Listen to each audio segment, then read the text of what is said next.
તમે જોવ તો ખરી અહીંયા કેવું થાય છે, આ બધા મચ્છર એટલા છે, કોઈ પોઝિશન રહેવાની જ નથી. એટલી અરજી મામલેદારમાં આપી, નગરપાલિકામાં આપી ને. અને માંગરોળના તમામ લોકોને પણ મારી બે હાથ જોડીને એક નમ્ર અપીલ છે કે તમે જ્યારે પણ ઘરની અંદરથી પાણી બહાર નીકાળો છો,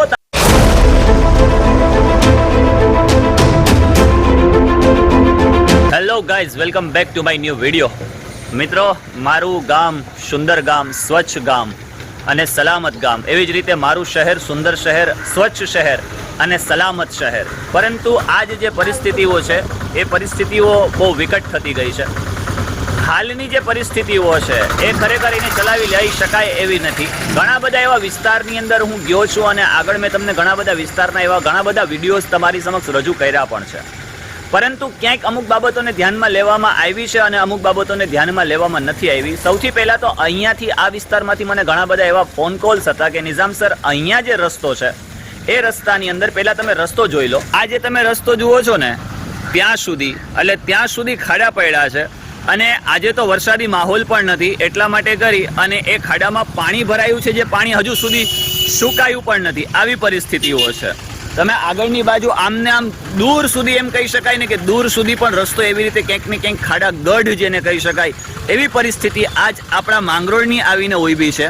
ઘણા બીજા 2-4 એવા પ્રકારના વિસ્તારો છે જે વિસ્તારોની મુલાકાત માટે કરી અને આજે હું નીકળ્યો છું અને એ વિસ્તારોમાંથી ઘણા બધા મને ફોન કોલ્સ આવ્યા છે, તો હું તમને બીજા વિસ્તાર પણ બતાડું. પરંતુ આ જે વિસ્તાર છે ને એ વિસ્તાર છે નાગદા વિસ્તાર.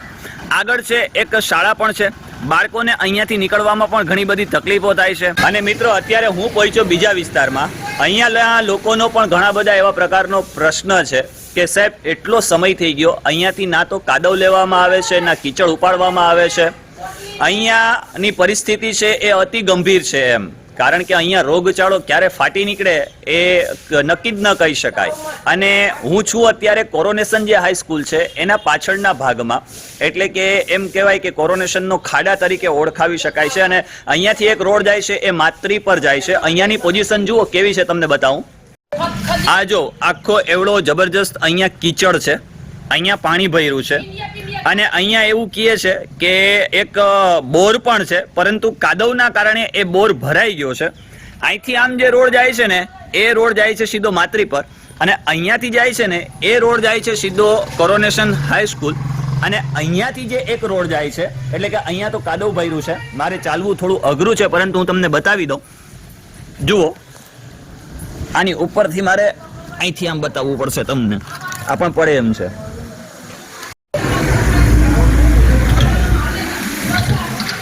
અને આ હાલત જુઓ અહીંયાથી. આ રસ્તો ક્યાં નીકળે છે આખો?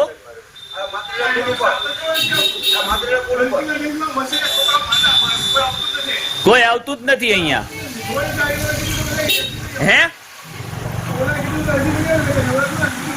અરજી કરી આવો. તમે અરજી કરી?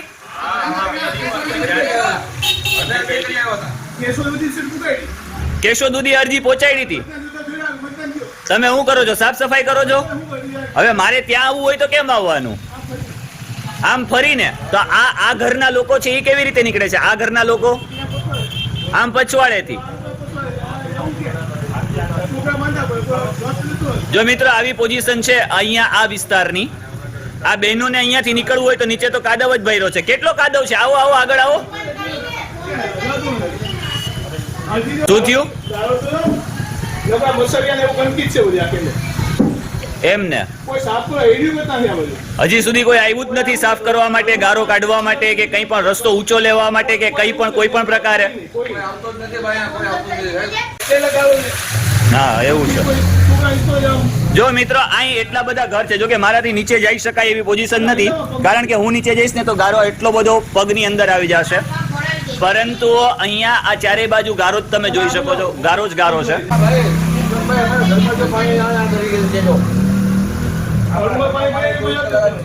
ખરેખર અહીંયાના લોકોની પરિસ્થિતિ છે બહુ ગંભીર છે. આ જે ઘર છે ને, આ ઘરની અંદર જેવો દરવાજો ખુલે ને એટલે અહીંયા જબરજસ્ત પાણી ભરાયેલું છે એ લોકોને ત્યાં પણ. હવે આ લોકોને બહાર નીકળવું હોય તો નીકળી કઈ રીતે શકે એમ? અહીંયા ચારે બાજુ ગારો કીચડ છે. હજી સુધી કોઈ તથા લેતું છે નહીં, કોઈ ધ્યાને લેતું છે નહીં. અહીંયાના જે બહેનો છે એ બહેનો સાથે આપણે વાત કરી. શું નામ છે? શું નામ છે તમારું બેન? મારું નામ શિલ્પાબેન છે. અહીં તમે પરિસ્થિતિ સાહેબ જોવો જ છો કે આમાં બાળકો નાના કેટલા બીમાર પડ્યા, કેટલા દિવસથી છે આ વસ્તુ તમે જોવ તો ખરી અહીંયા કેવું થાય છે. આ બધા મચ્છર એટલા છે, કોઈ પોઝિશન રહેવાની જ નથી. એટલી અરજી મામલેદારમાં આપી, નગરપાલિકામાં આપી ને બધા ફોટા પાડીને મોકલા, વિડીયો ઉતારી મોકલે, તો અહીં કોઈ જોવા નથી આવતું કે કઈ થતું નથી. અચ્છા, તમારે અહીંથી કન્ટિન્યુઅસલી આવક જવક અહીંયાથી? સર, અમારે અહીંથી જવાનું ને આવવાનું છે સાહેબ.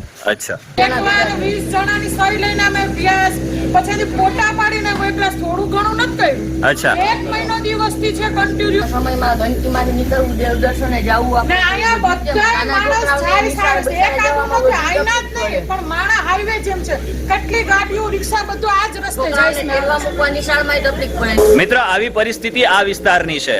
એટલી બધી રજૂઆતો કરવા છતાં, એટલું બધું કહેવા છતાં અહીંયા આ લોકોનો કોઈ પ્રકારનો નિકાલ લઈ આવ્યા નથી. એટલો બધો ગારો ભરાય છે કે એ ગારો નીકાળવા માટે પણ આવ્યા નથી. જે બોર છે એ બોરને ખોલવા માટે પણ તૈયાર નથી. તમારામાં થોડીક પણ એવી માનવતા હોય ને તો આ લોકો જે નાના લેવલે છે, ગ્રાઉન્ડ લેવલની જે પરિસ્થિતિ છે, એટલીસ્ટ એવાના પ્રશ્નોને સમજો, સાંભળો, એને જેટલું શક્ય બને એટલું વહેલું ને વહેલું આ બધી વિસ્તારોનું નિરાકરણ કરો. આપણે ઘણી વખતે, મેં કાલે જ એક વિડીયો બનાવ્યો હતો, નગરપાલિકા એટલે શું અને વહીવટીતંત્ર આ ખાડે કાન કરી રહ્યું છે કે ખાડી ગયું છે. આને બાબતને ધ્યાનમાં રાખીને જો વાત કરું ને તો કોઈ પણ એવો મંત્રી કે તંત્રી આવે તો સામાન્ય રીતે એક જ દિવસની અંદર આખા રોડ રસ્તા બધા ચોખ્ખા થઈ જાય છે, સાફ સફાઈ થઈ જાય છે, જાણે અહીંયા તો એકદમ સ્વચ્છ અને સુંદર ગામ છે. પણ ખરેખર પરિસ્થિતિ ક્યાંક આવી છે. હજુ સુધી તમે કરી શું રહ્યા છો? જે કોઈ પણ ચીફ ઓફિસર, પ્રાંત અધિકારી, જે કોઈ પણ જેના વિભાગમાં આવતો હોય એના વિભાગમાં કે આ પરિસ્થિતિઓને જુઓ. આ લોકોની જે કંઈ પણ બાળકોને ભણવા માટે ઘણી બધી એવા પ્રકારની છુટ્ટીઓ કરી લેવી પડે છે, કારણ કે અહીંયાથી નીકળાય કે આવી જઈ શકાય એવી પરિસ્થિતિ નથી. દેવદર્શને જવું હોય તો દેવદર્શને નથી પહોંચી શકતા, ક્યાંય એવા ધાર્મિક બાબતે જવું હોય તો એ બાબતે એ લોકો નથી પહોંચી શકતા. આવી પરિસ્થિતિ આ વિસ્તારના લોકોની છે. હજુ એક વિસ્તાર છે કે જ્યાં આવી જ પરિસ્થિતિ ક્યાંક ઊભી છે. ચાલો એ વિસ્તારમાં જાઓ અને તમને બતાવું અને વહેલી તકે આ બધું જ કામ થાય. ત્યારે હું છું ત્રીજા સ્પોટ પર, એટલે કે બાલાપીર. જો કે ઘણા બધા વિસ્તારમાંથી ઘણા બધા ફોન કોલ્સ આવે છે. જ્યાં પહોંચી શકાય છે ત્યાં પહોંચી શકાય છે, અને અગાઉ પણ મેં તમને જણાવેલું છે કે જ્યાં નથી પહોંચી શકાતું ત્યાં નથી પણ પહોંચી શકાતું. પરંતુ તમે માંગરોળના કોઈ પણ વિસ્તારમાં જાઓ, પરિસ્થિતિ ક્યાંક એવી વિકટ છે. કઈ રીતે છે એ તો હવે જે તે સત્તાધારી વ્યક્તિઓ છે એ લોકોને જ ખબર હોય. બીજાને તો કઈ રીતે કહી શકે એમ? પબ્લિક તો શું કરી શકે? પબ્લિકની પરિસ્થિતિ એવી છે કે ન બોલી શકે છે, ન સહી શકે છે, ન રહી શકે છે, અને કહેવા જાય તો કોને કહેવા જાય એમ. અને ક્યાંક ને ક્યાંક આવા પ્રકારની પરિસ્થિતિ માંગરોળના તમામ વિસ્તારની અંદર છે. એટલે માંગરોળનું નામ બદલીને આપણે ખાડાગઢ આપણે કરી નાખીએ ને તો પણ ચાલે, એમ કહું તો વાંધો નથી. અહીંયા જે બાલાપીર વિસ્તારમાં છું ત્યાં શું પરિસ્થિતિ છે પહેલા હું તમને બતાવી દઉં. અહીંયાથી છે ને આ રસ્તો જે જાય છે સીધે સીધો એ બહારની બાજુ જાય છે. અહીંયાથી આ પાણી ભરાવાનો પ્રશ્ન રહે છે. અહીંયા આજે તો વરસાદ પણ નથી, એટલે વરસાદ નથી અને છતાં પણ પાણી ભરાયેલું હોય. અહીંયા આ દરેક જગ્યાએ ગારો છે, આ તમે જોઈ શકો છો. આ ગારો સીધે સીધો અહીંયાથી જે રસ્તો જાય છે, એટલે કે મચ્છી માર્કેટ, આ મચ્છી માર્કેટ સુધી જે રસ્તો જાય છે ત્યાં છેવટ સુધી તમે જોશો ને, જો કે હું આગળ સુધી તમને નથી લઈ જઈ શકતો, તમે સમજી શકો છો, એ છેવટ સુધી ત્યાં પાણી ભરાયેલું હોય છે. અહીંયા એવું કહેવામાં આવે છે કે નીચે એક સિમેન્ટ રોડ છે. અહીંયાના જે લોકો છે એમની સાથે આપણે વાત કરીએ એટલે ખબર પડે. શું છે ચાચા, પ્રશ્ન શું છે? પેલા અહીંયા છે ને સિમેન્ટ રોડ હતો, બરાબર?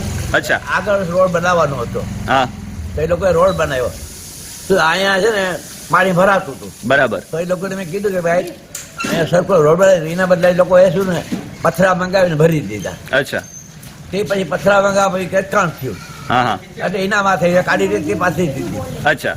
બસ પૂરું. અને કાળી રેતી પાથરી એટલે જે વરસાદનું પાણી આવ્યું એમાં ગારો થવાનો ભય રહ્યો. ગારો છે ભાઈ, આ વખતે ગારો થઈ. નિકાલ થાય છે કે કાયમી માટે આ જ પોઝિશન હોય છે? નિકાલ થતી નથી, અમારે કરવી પડે છે. જો બધામાં જો લીટા પાડેલા છે, જો હા, બધામાં છે.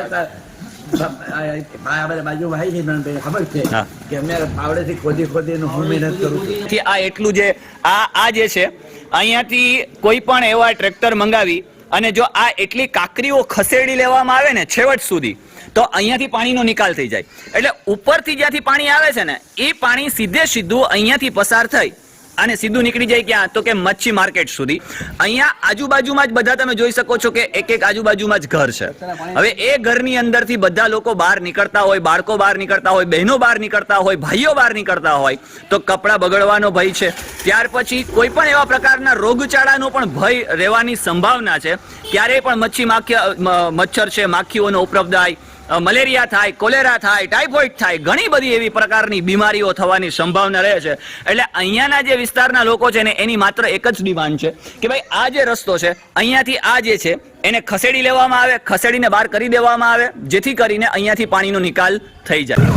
મિત્રો, જ્યાં જ્યાં બોર કરવામાં આવ્યા છે ને એ તમામ જગ્યાએ બોર બંધ થઈ ગયા છે. હવે બોર બંધ થઈ ગયા હોય તો સ્વાભાવિક છે કે જે તે વ્યક્તિએ આ જે તે સમયમાં આયોજનપૂર્વક કામ થયું હોય તો આવી પરિસ્થિતિ અત્યારે ન ઉભે. આજ વહીવટી તંત્રના હાથમાં તમામ સત્તાઓ છે. જો ધારે તો તમામ વિસ્તારોની અંદર જઈ અને આ એક ઝુંબેશ ચલાવી શકે, ગ્રાઉન્ડ લેવલે જઈ દરેક જગ્યાએ જઈ, કેમ કે એ લોકોનું કામ જ એ છે. સાફ સફાઈ, ગટર, રસ્તા, રોડ, પાણી, આ તમામ જે કંઈ પણ મેં કાલે એક વિડીયો બનાવ્યો એમાં તમામ સમિતિઓની રચનાઓ પણ બતાવી દીધી, કઈ સમિતિઓ ક્યાં કયા પ્રકારે કામ કરશે. આ તમામ સમિતિઓ છે, ખરેખર એનું કામ જ છે પબ્લિકની સેવા. એટલા માટે કરીને જે તે વ્યક્તિઓ છે એના પ્રતિનિધિત્વને ચૂંટીને ત્યાં સુધી પહોંચાડે છે. પરંતુ આ જ પરિસ્થિતિ એવી આવીને ઉભે છે કે એ પ્રતિનિધિત્વ કોઈ પણ ધ્યાન દેવા માટે તૈયાર નથી, કોઈ અધિકારીઓ ધ્યાન દેવા માટે તૈયાર નથી. તો આમને આમ ક્યાં સુધી એમ એ લોકોએ વિચારવાનું રહ્યું. હવેની આવી પરિસ્થિતિઓ ન સર્જાય એ પણ લોકોએ વિચારવાનું રહ્યું. તો જ્યાં જ્યાં બોર છે ઓલરેડી કરેલા છે તો એ બોર ખોલી દેવામાં આવે તો પાણી વહી જાય. અને માંગરોળના તમામ લોકોને પણ મારી બે હાથ જોડીને એક નમ્ર અપીલ છે કે તમે જ્યારે પણ ઘરની અંદરથી પાણી બહાર નીકાળો છો તો આ તમામ પાણી રસ્તા ઉપર જતું હોય છે. ચોમાસું ન હોય તો પણ ક્યાંક આવી પરિસ્થિતિ હોય છે. તમારે ખાલી માત્ર એટલું કરવાનું છે કે તમારા ઘરની અંદર માની લો કે પાણી આવે છે, નળ આવે છે, 1 કલાક માટે આવતું હોય, અડધી કલાકમાં તમારા ઘરનું પાણી ભરાઈ ગયું હોય તો એ અડધી કલાક પછીના સમયગાળા દરમિયાન તમારા ઘરની અંદર એ પાણીને બંધ કરી દો, જેથી કરીને એ બહાર ન નીકળે. જે લોકો આવું કરે છે આ તમામ લોકોને મારી નમ્ર અપીલ છે. બીજું, કચરાના મોટા એવા પ્રકારના પ્રશ્નો પણ છે કે ભાઈ કચરો છે એ એક જગ્યાએ ઢગલો કરી દેવામાં આવે છે. તંત્ર જ્યાં સુધી કામ કરે છે ત્યાં સુધી કરે છે, પરંતુ પ્રજાએ પોતે પણ સમજવું પડશે કે સ્વચ્છતા આપણે જાતે રાખવી પડશે. ક્યાંક ને ક્યાંક સફાઈઓ પણ આપણે જાતે રાખવી પડશે જ્યારે તંત્ર કામ કરે ત્યારે. હવે એના ભરોસે ક્યાં સુધી? તમે પોતે ઝુંબેશ ઉપાડી શકો છો. તમારા ગામની, તમારા શહેરની, તમારા વિસ્તારની, તમારા એરિયાની, તમારા જે કંઈ પણ તમારા અંડરમાં આવતું હોય આ તમામ બાબતો તમારે સમજવાની રહે. તંત્રને ખાલી એટલી અપીલ છે કે ભાઈ જ્યાં જ્યાં જે વિસ્તારોની અંદર ખાડાગઢ થયો છે, જ્યાં જ્યાં જે વિસ્તારોની અંદર કીચડો ભરાયા છે, જ્યાં જ્યાં જે વિસ્તારની અંદર સફાઈનો મોટામાં મોટો પ્રશ્ન છે, આ તમામ પ્રશ્નને વહેલી તકે સોલ્વ કરવામાં આવે, જેથી કરીને આ જે ભોળી પ્રજા છે, આ જે માંગરોળના લોકો છે એ લોકોને ક્યાંય કોઈ પ્રકારે હેરાન પરેશાન થવું ન પડે. તો મળીએ છીએ નેક્સ્ટ વિડીયોની અંદર. ત્યાં સુધી ખુશ રહો, પરિવાર સાથે રહો, ખૂબ પ્રગતિ કરો અને ખૂબ આનંદમય રહો. મળીએ છીએ નેક્સ્ટ વિડીયોમાં. ત્યાં સુધી આવજો. Bye bye.